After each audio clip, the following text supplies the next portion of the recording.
Chuck, you got something on your mind looking ahead maybe to Cooperstown one day. Yeah, and this is the reality, and it's unfortunate for folks in Atlanta that we got to deal with this. But when I say that Atlanta fans, we're always hoping for the first outcome. It's that Freddie Freeman going to the Baseball Hall of Fame, and that's going to happen. All right, so Braves fans, since he came up in about year two, it's like, man, I hope Freddie gets to Cooperstown. Well, that's going to happen. And I say that's completely determined. Braves fans have been hoping for that since he finished second to Craig Kimbrell for Rookie of the Year. So this goes back a decade and a half. To every fan outside Atlanta, he will have only played for the Dodgers. And that's the outcome you never could have imagined. I will tell you one example, and it's an older player, but it's a modern example because he's already in the Hall as well. Reggie Jackson got drafted by the A's. He played 9 seasons for them, 6-time All-Star, won an MVP. He hit cleanup for a team that won 3 straight World Series. There ain't nobody even in Oakland think of him as anything but a Yankee. That's just how it works. And sometime along about August 2040, Freddie will be on stage in Cooperstown. All right? So that's the first thing. We were always I hope he goes to Hall of Fame because we love Freddie so much.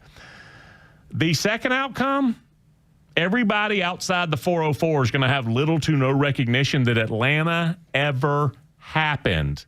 With Reggie Jackson, for the most, if you're a baseball fan, you know Oakland happened. You don't think about it. Baltimore never happened. California barely happened. He's a Yankee. Freddie Freeman's going to the Hall of Fame, and he will be a Dodger literally to everybody else on the planet. Well, I'll just say this, Chuck. There's the documentary, The Naked Gun. You perhaps have forgotten about that. But when Reggie Jackson attempted to kill the Queen, he was in an Angels uniform. I think there's a lot of people who remember him for that. He was rocking that 44 there. You're right. See, so I just had to point that out. With regards to Freddie Freeman, yeah, it probably is going to play out that way. And I think people imagine there'd be success for him, that he would continue to play well. But I think there are also people who probably thought by now maybe it would start to tail off a little bit. That has not happened, obviously.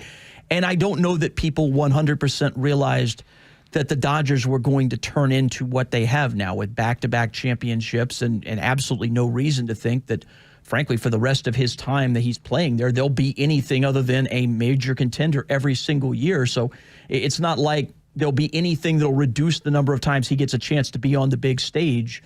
You're right. In the long term outside this area, people are probably going to remember the more recent and the more impressive because he's going to be on that stage over and over again. And folks, if you go look at him, these are just the first 4 seasons for the Dodgers. He has produced like a heartbeat.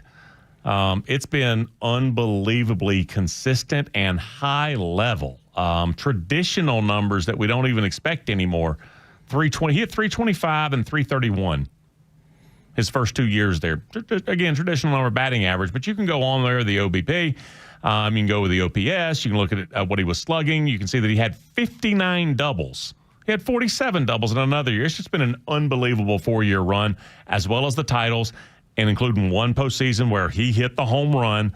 So that's what it's going to wind up being for Freddie Freeman. And I'm happy for him. He's going to be a Hall of Famer, and boy, he's earned it. It's going to suck a little bit that nobody outside of Atlanta is really going to think of him like even exists. Like Deion with the Falcons. Does anybody except somebody who was here and a Falcons fan think of Deion as an Atlanta Falcon? They don't. They think of the Cowboys mostly. They might think of the Niners. That's the same thing we're looking at with Freddie.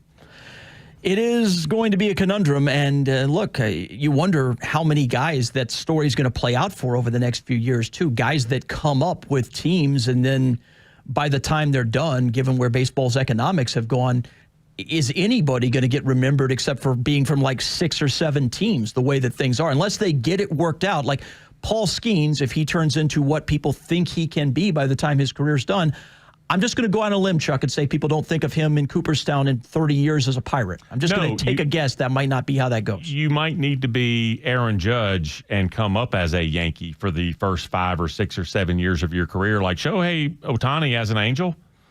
No, that ain't really going to be what people think about. And I guess Mike Trout, that's the one way to be thought of as an Angel is stay there forever and have your career molder and eventually just end on a flat, disappointing note. That'll be how it happens.